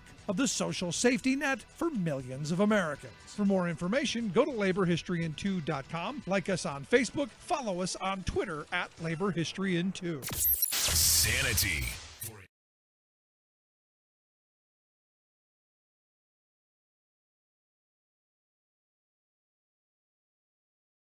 Leaders need to lead, follow, or get out the way. And get out the way, starting with Donald Trump. Joe Biden taps Kamala Harris as his vice presidential running mate. Trump EPA rolls back methane pollution rules to profit the oil and gas industry. Good news for the nation's birds. Plus, you can see where the muddy water is flowing, and a boom has been set up in an attempt to keep the material contained. another fossil fuel spill, this time in Pennsylvania. All of those stories and more straight ahead from BradBlog.com. I'm Brad Friedman. And I'm Desi Doyen. Stand by for 6 minutes of independent green news, politics, analysis, and snarky comment. The clean, what did she say? The New Deal. I think it was. She said the California Clean New Deal, whatever it is. It's the Green New Deal, you blithering idiot, Jenny, whatever it is, Fox News lady. This is your Green News Report. Okay, Desi Doyen, Joe Biden names Kamala Harris, and you talk about her environmental record, I'm guessing. Yes, exactly. You've probably heard by now that presumptive Democratic presidential nominee Joe Biden selected U.S. Senator from California, Kamala Harris, to be his vice presidential running mate. Oh. Major environmental groups like the Sierra Club recently endorsed Biden for president, no surprise there, and now they have also praised the selection of Harris, saying it indicates a sustained Democratic focus on environmental justice. Senator Harris has earned a 91% lifetime score on the League of Conservation Voters Environmental Scorecard. As California State Attorney General, Harris had a record of suing polluters like ExxonMobil. And in the U.S. Senate, she co-sponsored the Green New Deal resolution. Oh, I think you mean the Clean New Deal. I've heard of that on Fox News. In her own campaign for president, Harris's climate policy proposals put environmental justice front and center and labeled climate solutions both a moral imperative and an economic opportunity. Just last week, Harris and Democratic Congresswoman Alexandria Ocasio-Cortez formally introduced the Climate Equity Act, centered on frontline communities that are disproportionately burdened by pollution and climate impacts. On Wednesday, in her first joint campaign appearance with Biden, climate was at the top of her list. This election isn't just about defeating Donald Trump or Mike Pence. It's about building this country back better. And that's exactly what Joe and I will do. We'll create millions of jobs and fight climate change through a clean energy revolution. Climate scientists have warned with increasing urgency that the next 10 years will seal the trajectory of global temperatures and living conditions for all life on the planet for the next century. So the November 3rd election really is an inflection point, a crossroads for the planet. Didn't you say that 4 years ago? Yes. But every election is now going to be that important. I guess it is. By the way, Biden also announced that if elected president, he would block uranium mining near the Grand Canyon in Arizona and the controversial proposed Pebble mine in Alaska. What about fracking? Will he end fracking? That is still up in the air. Uh-huh. Meanwhile, as if to underscore the stark differences between the two major parties, the Trump Environmental Protection Agency is set to formally issue new rules to weaken key Obama-era standards restricting methane pollution from the oil and gas industry. The rollbacks include eliminating federal requirements that oil and gas companies install technology to detect and fix leaks of methane, an extremely potent greenhouse gas. However, the new rules could be reversed if Democrats win the White House and take control of the Senate. A rollback? Yeah. Okay, I'll take it. In Pennsylvania, cleanup operations are now underway from a new spill on the controversial Mariner East 2 pipeline under construction. Drilling mud flowed into a state park lake that also provides drinking water for Chester County residents. The $3 billion Mariner East pipeline has racked up more than 100 environmental violations in just 3 years for polluting wetlands and waterways. I hope Joe Biden notices that's his home state. But some good news. Carbon Brief reports that over the first 6 months of 2020, the size of the global coal power fleet fell for the first time ever, meaning that more coal plants were shut down than opened around the world this year. When will Donald Trump stop his war on coal? In a blistering ruling, a U.S. district court has struck down Trump administration rule changes that gave nearly free rein for individuals and corporations to kill migratory birds. The judge wrote that the Department of Interior's actions to undo the Migratory Bird Act were contrary to law, saying, quote, "It is not only a sin to kill a mockingbird, it is also a crime." That ruling is for the birds. For much more on all of these stories and the ones we couldn't get to today, please check out our website at greennews.bradblog.com. Find, follow, and share us planet-wide on the Facebooks and the Twitters at Green News Report. I'm Brad Friedman. And I'm Desi Doyen. And this has been your Green News Report.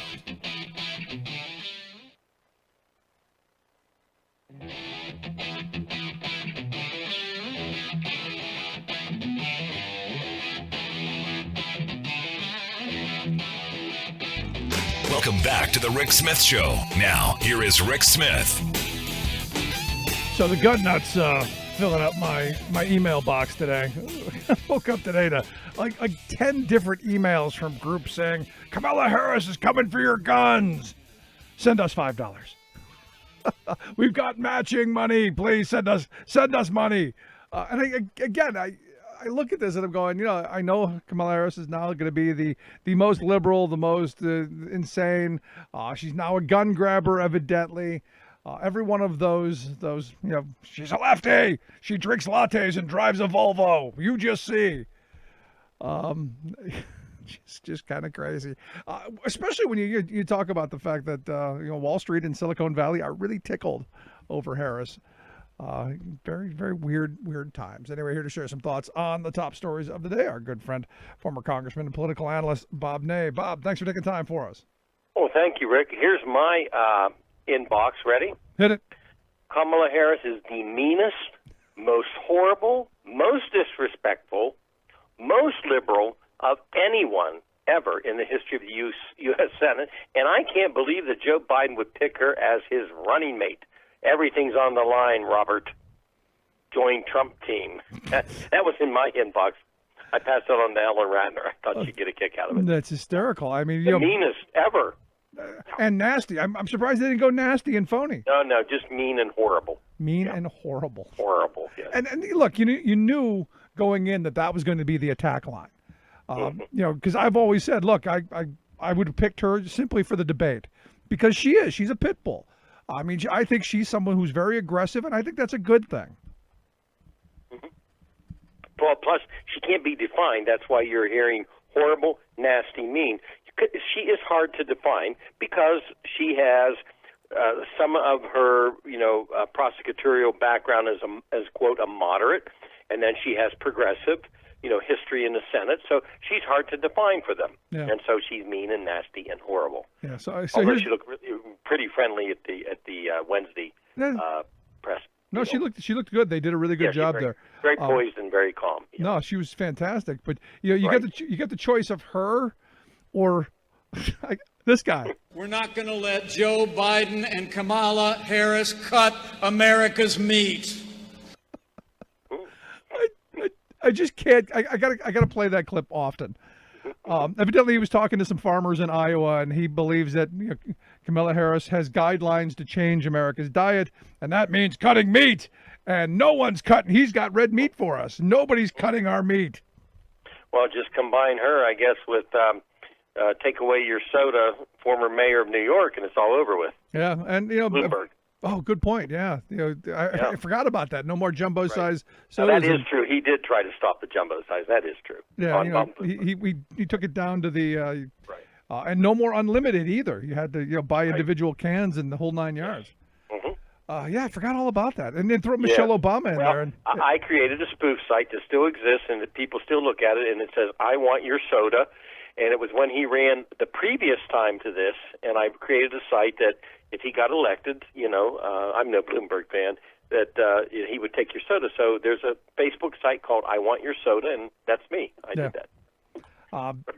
I gave up soda a couple of years ago. It's one of those things that it was horrible. And at the time I was going, I think it's stupid. I think it's really just a dumb idea. But everybody should give up soda. Just a thought. We should go back to water. But sadly, water costs more than soda. That's true. Which is just bizarre to me. And I guess, and I say this all the time, and my wife rolls her eyes. I'm old enough to remember when you could go to the park and there'd be a drinking fountain there. In fact, there were drinking fountains in a lot of places. You didn't have to carry around a $50 hydro flask. You didn't have to, pay through the arm, through the nose for a bottle of water. And we didn't have all these plastic bottles floating everywhere. Right. Just crazy. Let's get to the big news. I want to start off with Billy Barr. I was waiting for the big announcement today. I was waiting for the smoking gun. I was waiting for the big shoe to drop. I was waiting for it. Obviously, the John Durham's investigation's got to be coming to somewhere of a head between now and Election Day. I was expecting today because he was teasing it. Crickets. I guess crickets. I was too, because what he said was there was going to be a development. He said this yesterday. I put it out in my news notes this morning, Friday in Connecticut, and that it wasn't going to be earth-shattering, but it would be an indication things are moving along at the proper pace as dictated by this investigation. And exactly what is the proper pace given this investigation, which I think is total bunk. But let's play this through. What is the proper pace?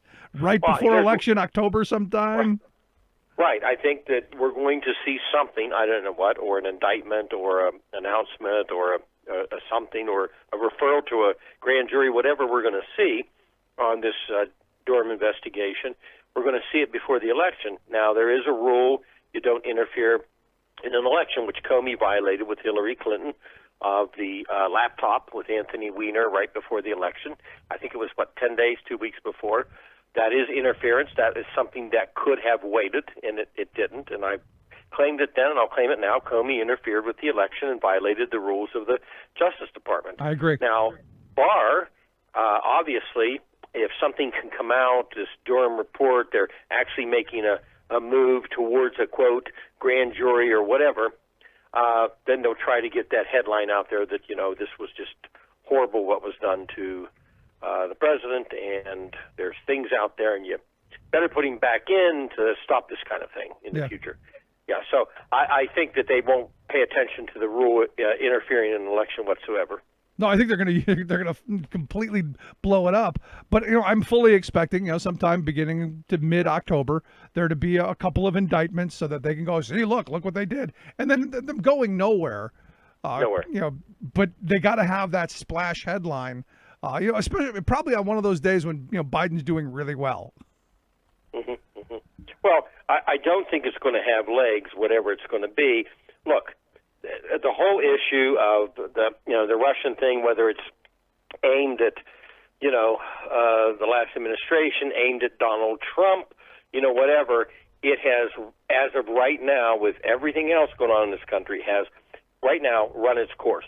So I don't think that anything could be startling on either end that's going to upend this entire election and make a difference over that issue. Yeah, I hope so. I mean, at the end of it, I know a bunch of people who will just be tickled pink if we can say, see, it was all Obama. Donald Trump is clean as the driven snow. Never lied to us and completely honest. What do you think of that guy at the press briefing yesterday, who asked Trump if he regretted lying and being dishonest? I didn't see that. Yeah, the guy asked the question. He goes, do you regret this? And Trump looked and said, what did you say? Like, because he didn't hear him right away. I don't think he heard him right. And the guy goes, do you regret lying as much as you did and being as dishonest? And he just kind of looked at him and then, went to the next person, which I got to be honest, really disappointed with the next person, not going, hey, wait, he had a question. Maybe you should answer that. Right. I didn't. That is something I missed. But I will say this, and I was telling somebody, who's on the progressive side that, well, if Joe Biden, makes up something that ends up being a fabrication of sort, Trump does it. And I said, well, here's the problem, though. Yeah, Trump does it, and we know he does it. And somehow it's become, everybody's immune to it, or, no, they give up on trying to follow up on it. So, I guess that proves the point of what you just said. I guess they don't care about the follow-up. Yeah, but here's the thing, and to highlight your point, and you and I have had this conversation before, Biden has some of the same problems that Trump has to a much, much lesser degree. I mean, they're in Trump's in the major leagues, Biden's still playing high school ball. On this front, but I had a guy come up to me the other day and go, see, look, Biden kissed his grandniece on the lips. And I'm going, that's kind of creepy. I go, that's just kind of creepy. But, for some, that's okay. He didn't grab her by the you-know-what, though. So there's kind of a difference, I think. Well, yes, and that's why I've been telling people in the last 48 hours that are pushing the Kamala Harris did a naughty thing. She dated the former Speaker of the California Assembly, Willie Brown. As I point out to people, look, that's not an issue in this election. They didn't keep it secret. It wasn't discovered today by the National Enquirer. And also, everything that's happened and the amount of divorces and the tape, please, it's not an issue. And it won't be an issue. Yeah, I don't care. I didn't care about Bill Clinton's sex life. I certainly don't care about Kamala Harris's sex life. Right. And I don't. I hope as a country we move past that. People have what they do behind their closed doors with consenting adults. That is somebody else's business, none of mine. Right. But I guess we need something to pick at her over, and it might as well be that. My favorite one recently, and I'm sure you've seen it, is the new birthers are, she's not eligible to be president, is she? Because her parents, were from other countries. She was born in California. Last I checked, that was the law. And unless we've changed, what was it, the 14th Amendment? Right. I mean, look, John McCain was born in the Panama Canal, but technically qualified due to his father in the military. Kamala Harris was born in this country, period. Right. So, yes, she does qualify. Also, the issue of that she is not a woman of color. I just got to laugh. That's just stupid. Please. I mean, I've heard that. She is not. I had a guy came on my Facebook, and I let it go because I wanted my other friends to respond. And he said she is not a person of color because her father was Afro-Caribbean. That's a new one. Afro-Caribbean. Right. It's crazy. Yeah, it's crazy what we let people think, and that's the sad reality is we have so many people who think they know everything, and not so much. Crazy. Let's move along. Today, some fallout over the Israeli UAE signing. There was going to be a big. I thought this was the Middle East peace process. I thought this was going to bring everybody together, except maybe for those Palestinians.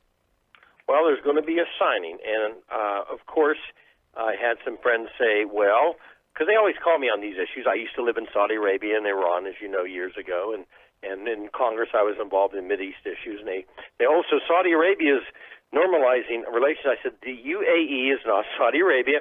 It's 7 kingdoms, 9.2 million people, a lot of expats living all over the place, and it's a group of Arab rulers, is what it is, that have a kind of quasi sort of look of a democratic parliament, which it isn't. Anyway, make a long story short, they had made contact with Kushner of the White House, the president's son-in-law, Jared Kushner, and he thought, cool idea. You want to normalize, and we'll make a deal that Israel will not annex on the West Bank. So then Kushner gets a hold of Netanyahu, and all of a sudden there is a deal that there'll be no expansion, on the West Bank. Well, the problem is these kingdoms making this deal with Israel through Jared Kushner, and they're going to have a photo op in 3 weeks of the big peace plan. The problem is that they didn't include the Palestinians. So it's like me and you get into a dispute of Ohio, Pennsylvania, and we say, well, let's let Texas decide our dispute. How about that? Same thing here. These are not the Palestinians. The Palestinians are furious. Now, look, Palestinians have not, in the past, maybe cut some deals that they should have to help their people. I understand that. But to build this up, that this is a normalization of the United Arab Emirates and Israel is going to, stop annexation on the West Bank and the Palestinians are all on board, is not correct because it's not part of the negotiation. It should be between Palestinians and Israelis. And number two, Netanyahu, right after that on TV, said, yeah, I'm for the normalization and the temporary suspension of annexing the West Bank, but I must make it basically clear is what he said. He has to make it clear it could be temporary. Yeah, it's temporary until when? What was it, November 4th? Right. And so this is, look, it's no secret that Netanyahu and Jared Kushner are very close, and yes, we have to separate our alliance with Israel versus Netanyahu as a singular political figure. And they will do whatever Trump wants to do, not Israel, but Netanyahu's group. Yeah. His power base will do what because Trump has done exactly what he wants. Yeah, I said from the beginning this is just a PR stunt for the photo op, obviously, and maybe a chance for Trump to make the case that he deserves the Nobel Peace Prize. So are you assessing this in kind of the same vein? There's no real here. There's nothing here, and it will come and it will go. Look, is it good that the Arab Emirates are doing normalization with Israel? It's great. It's not. It's good. It's a good thing. But to say it is the Palestinian-Israeli peace plan is simply not even near accurate. Yeah. What else do you say about this? Well, I'm not sure. I don't know if the media will fall for this, and I mean, I would assume they're not going to, but they're going to have this signing ceremony. But I would assume that there'll be enough pushback on it that it's not going to be the hold your breath, Menachem Begin. Remember when they were all Yasser Arafat in the Rose Garden? This is not the same thing. Yeah, this is. No. But this is them trying to make it that. Sure. At least that's my view. Right. Let's go on. Move on. There's actually a Confucius Institute. Yes, there is. So I've all known of those about little this one. quirky little puns, that people throw out there. There's actually a group that does this or studies this, or what does the Confucius Institute do? Well, the Chinese government, although the Confucius Institute is supposed to not be the Chinese government, but it is. It has 75 sites in the United States, 500 some sites. They're building worldwide, and they come in and they teach language, quote, air quotes, culture, quote. But what it is, they come in and they fund on college campuses the teaching of the Chinese language, but also cultural programs, and it's a way for the Chinese government directly to fund programs, throw some money around college campuses, and then decide to squelch anything they don't like. I'll give you a perfect example. There was a Tibetan abroad program in Ohio, and the Chinese had programs that were very, well funded into these universities in Ohio, Miami of Ohio, and it ended up the Tibetan program vanished because, China doesn't like the Dalai Lama, and it vanished. And so for a long time, a bipartisan group of professors, neither progressive nor conservative, just professors, have for a long time said, this is not good. We want it off of our campus. This is Chinese communist government-run entity, and they've been saying that. So now they did come out, the administration, and said that they are going to be treated as if they are embassy, as a foreign consulate.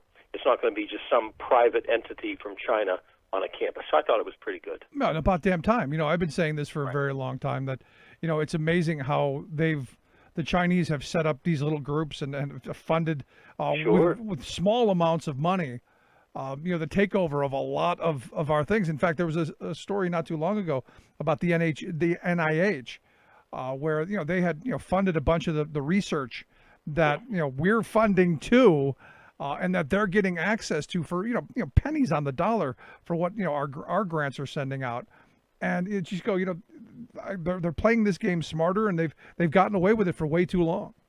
Right, and I like it. I think it's a good thing. These professors have been screaming for a long time about it, and it's about time that they have the oversight of this entity. It's everywhere. Yeah, I'm right there with you. Let me ask you, evidently Biden's got a strategy coming for the election, and I love the pun and the punchline. He's unmasked his strategy. He has unmasked his strategy because Biden came out and pushed that the governors for a 3-month period should promote the masks nationwide, so it's standard, and so he came out and said yes, I'm going to unmask his strategy. But it's two different sets of ads, and one of them will be dealing with the issue of Ready to Lead. It'll run in Wisconsin, Michigan, these are no surprises, Wisconsin, Michigan, Pennsylvania, North Carolina, Florida, Arizona, Nevada. And it'll weave in Biden asking for a universal mask mandate, showing he would have done something as a president if he was there now, with the pledge to produce more protective gear in the United States. So it addresses the virus. The second is called Dignity, and that'll cycle into the campaign's existing media buys. It'll target seniors. It'll have cuts from Biden's coronavirus speech played over scenes of the former vice president and comforting some older senior Americans. So it's going to be extensive buys, two planned themes, and you can see where it's going, and it'll be going towards, what Trump has not been able to accomplish and what Biden would have done. I think it's a good strategy. No, I think so too. And sure. You put that, against what, Trump's been saying, especially lately, that, everything's great. Nobody can believe what we've done. Is it me, or does everything he say end with nobody can believe we've done this? Nobody can believe how wonderfully we've done. Is that like a tick?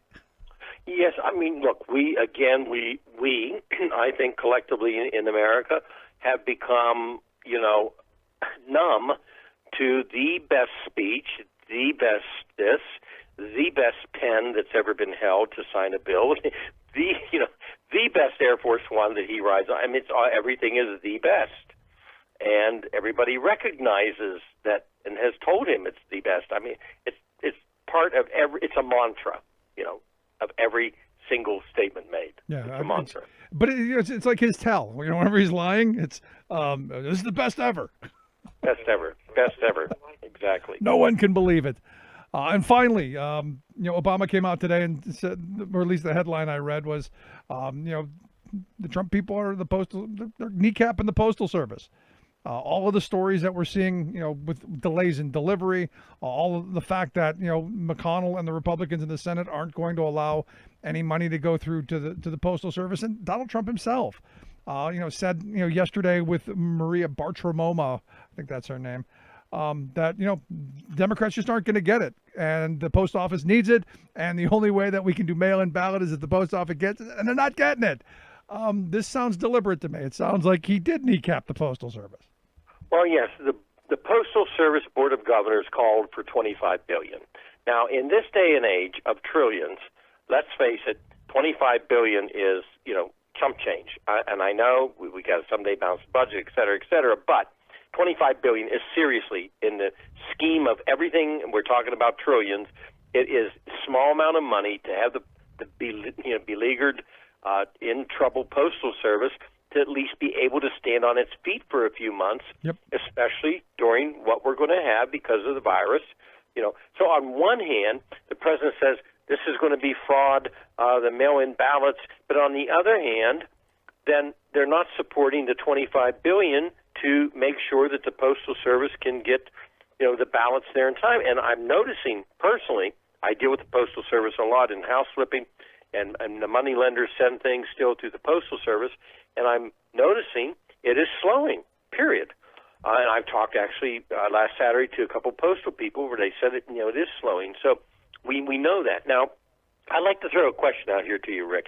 Do you think, with the virus going on and everything, don't you think some Republicans that are going to vote for Trump are actually going to maybe use the Postal Service? Yeah, absolutely. I've been saying this from the beginning, which is why Trump said it was okay in Florida, just for Florida. For Florida, right. Yeah, they're going to use it. Now, he might want to selectively, I guess, don't fund Los Angeles and don't fund Chicago, but you can go ahead and, fund West Virginia, I guess. But they need the money. In all seriousness, they need the money. And yes, they're in trouble, and it's a hybrid. And when I was in Congress, people would come through the door, and I'd be like, oh, here we go again, okay? Because it was always ongoing and problems, and, you never knew what to believe. But the fact remains, forget all the past and the post office and what people think of this or that. We have the most unique situation now when you look at the post office in modern American history because of the virus. No, and people not being able to stand in line for an election necessarily. No, but here's the thing, and this is something that people have been calling for years, and the fact that you're going to have to put a stamp on it, I would argue that's a poll tax as well. We should be funding that. I mean, it should have postage already attached to it, and sent back, because it is part of, in my view, and this is one of those, I guess, my personal view, it's part of the commons. It's part of what we should be doing as a country to provide services for for Americans. This isn't fully a private entity, which I know a lot of the privateers want it to be, and part of me goes, outside of the fact that Trump doesn't want people voting, they really want what I've said is the largest land grab in the history of this country since we stole this country from the Indians. Right. Privatizing the post office would be a massive land grab. Exactly. And then when you talk about the mail-in ballots, because I've had people in Ohio say, we don't have it. Yes, we have had a version called absentee ballots forever. We've had it. When you got an absentee ballot, you don't go down physically to the Board of Elections and say, look at me, here I am, look at my face, give me one, please. You mail them. You do it through the mail. Yeah. You can go in person if you want, but you do it through the mail. Yeah, it just seems sane and rational. And as you said, there are going to be a lot of Republicans who will probably want to vote this way as well. And look, the post office came out today and said, a lot of you states that have deadlines, that ain't happening. Right. I'm telling people vote early as you can, get it in the mail. But if they had half a decency to them, they would fund this money to make sure that people have, that it's easier to vote and harder to cheat. Yeah, it's crazy. That's simple. Crazy stuff. But Bob, I appreciate the time as always. Thanks so much, my good friend. Thank you, Rick. Our good friend Bob Ney. I look at what they're doing with the Postal Service. It's a crime. This should be the flashing red light that everyone looks at and says, hey, this is flat wrong. Just my thoughts. Quick break. Right back.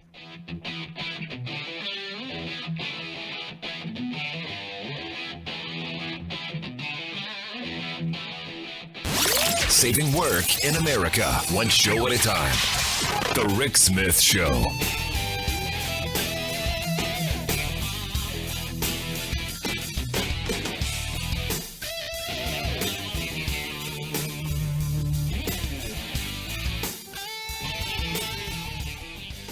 I'm Rick Smith, and this is Labor History in 2.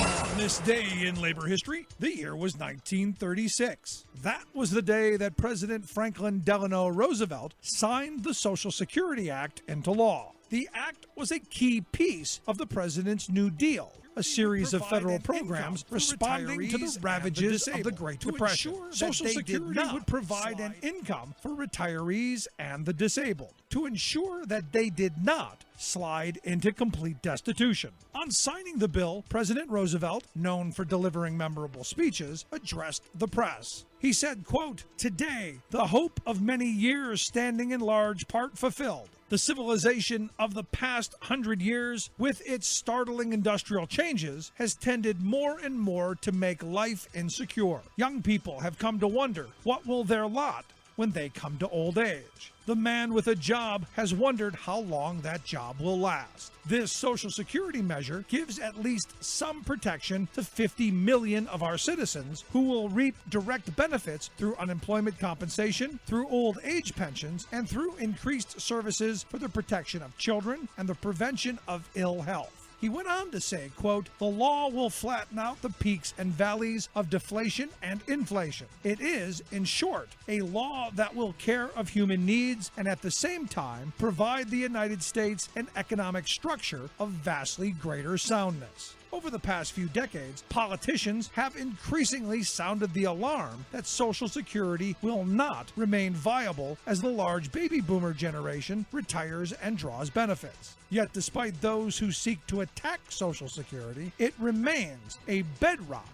of the social safety net for millions of Americans. For more information, go to laborhistoryin2.com, like us on Facebook, follow us on Twitter at laborhistoryin2.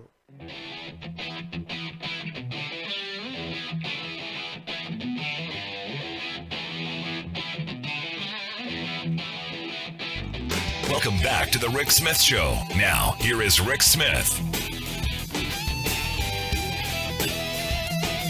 So the reality is I think you need to be calling your representatives early, often. This postal thing to me is huge. This is, for, as Bob said, $25 billion in the grand scheme of things. When you're talking about, we've run a $2.81 trillion deficit. We gave corporate America $500 billion slush fund, and yet $25 billion we can't come up with to save 600,000 jobs. I mean, that's how many people work for the Postal Service, and I know a bunch of people who work with the Postal Service. Seeing its collapse would be absolutely devastating for the economy, but moreover, for the idea that was a founding idea of this country, that you have an open postal service, that things can be delivered and commerce can happen and information can be shared at a reasonable price. I mean, the thing that gets me is, and I know people in other countries who go, wow, 55 cents to send a letter from one part of your country all the way to the other side, unheard of. And yet they want to destroy that. And they want to destroy it in such a way that they can profit from it. This isn't about, hey, we're going to get you better service. Hey, we're going to do better for you, you American people. It isn't that. It's how can we fleece you even more? And the fact that they're going to be able to do that, which they've always wanted, plus rig an election, plus make sure that you don't get the access to the ballot box, that's like a double win. It's the epitome of win-win. It's exactly what it is. This is a big win. Because understand, the second that the Postal Service is privatized, rural communities, you're screwed. You're going to town again, or you're paying through the nose. Because understand, UPS, FedEx, the delivery companies, the Postal Service is the last mile, because their mandate is they have to deliver to every address in the country. So since they're going there anyway, those other companies make okay off. And we, the consumers, pay lower prices because of it, especially those of us who live in rural areas. There are a bunch of things we could be doing to shore up the Postal Service, but we're not, because all of the special interest, the payday lenders for one. Postal banking to me makes complete and total sense. But hey, the payday lenders, they need to make their 600 or 300% profit. This is the issue that, regardless of your political affiliation, you should be completely losing your mind over. where are my Tea Party friends when you need them to be? Where's the outrage clan when you really need them? Anyway, if you missed any of today's program, thericksmithshow.com. That's where you go to get the podcast. The Rick Smith Show app on the smartphone. Take the program on the go wherever you go. And as always, you can email me, rick@thericksmithshow.com. Again, thanks so much for being here. By all means, call your representatives. Call them early, call them often, and lay into them. This is too important. Thanks so much for being here. We'll see you back here next time.